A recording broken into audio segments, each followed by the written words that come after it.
కాకినాడ జిల్లా జగ్గంపేటలో అంబేద్కర్ 135వ జయంతి వేడుకలు ఘనంగా నిర్వహించారు. జగ్గంపేట అంబేద్కర్ నగర్లో జేబీఎం యూత్ ఆధ్వర్యంలో నిర్వహించిన ఈ కార్యక్రమానికి ఎమ్మెల్యే జ్యోతుల నెహ్రూ, జిల్లా టీడీపీ అధ్యక్షులు జ్యోతుల నవీన్ ముఖ్య అతిథులుగా హాజరయ్యారు. ఈ సందర్భంగా అంబేద్కర్ విగ్రహానికి పూలమాలలు వేసి నివాళులు అర్పించారు. అనంతరం అంబేద్కర్ స్మారక మందిరం మరియు కాంస్య విగ్రహం ఏర్పాటుకు శంకుస్థాపన కార్యక్రమాన్ని నిర్వహించారు.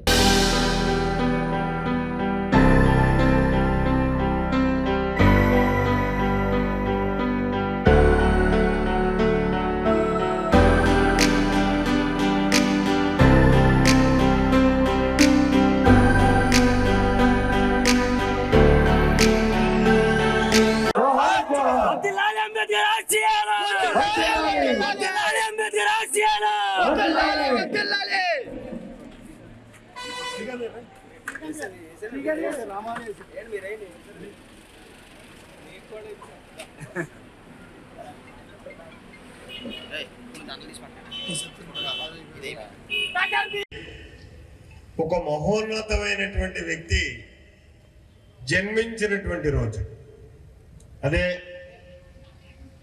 బాబాసాహెబ్ అంబేద్కర్ పుట్టినటువంటి రోజు సందర్భంగా మరి మీ అందరికీ కూడా జయభీములు తెలియజేసుకుంటూ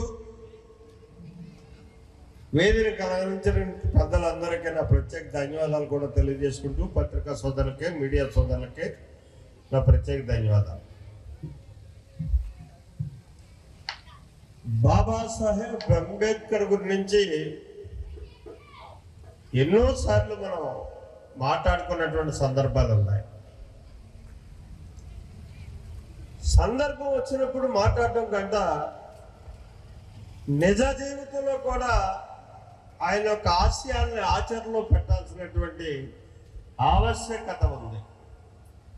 ఈ రాజ్యాంగం పుట్టి 78 సంవత్సరాలు అయిన తర్వాత కూడా ఇంకా రాజ్యాంగంలో ఉన్నటువంటి లోటుపాట్లని ఆలోచన చేసుకునేటటువంటి విధానంతో మనం వెళ్తున్నాం. వర్గ ప్రణాళికలు పూర్తయ్యే నాటికి ఆయన అనుకున్నటువంటి ఆశయాలకు అనుగుణంగా భారతదేశంలో పుట్టినటువంటి ప్రతి ఒక్క పౌరుడు కూడా సమానత్వ స్థాయికి తీసుకొచ్చేటటువంటి పాలకులు ఈ దేశంలో ఉన్నారు అని చెప్పి నమ్మి విశ్వసించి ఆ డెడ్లైన్ పెట్టడం జరిగింది. 75 సంవత్సరాలు గడిచిపోయినా సరే, 78 సంవత్సరాలు గడిచిపోయినా సరే ఈ రాజ్యాంగం పుట్టి ఇవాళకి ఆ వ్యత్యాసం కొనసాగుతూనే ఉంది. నా నోటంతో మాట రాకూడనటువంటి మాట, నేను ఒప్పుకోనటువంటి మాట, మీరు ప్రతి ఒక్కరూ కూడా మేము ఫలానా అని చెప్పుకోవడానికి సిగ్గుపడేటటువంటి మాట. అది ఎందుకు మనం ఉచ్చరించాలి?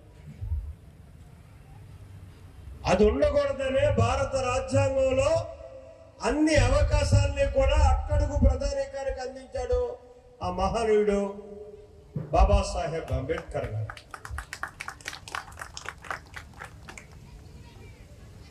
ఇప్పుడు మేము ఈ దేశాన్ని పాలిస్తున్నాం, గతంలో పాలించాం,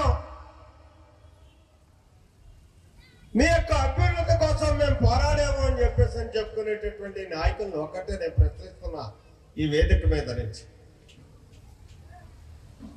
అసలు బాబాసాహెబ్ అంబేద్కర్ యొక్క ఆలోచన విధానాన్ని మీరు అమలు చేస్తుంటే,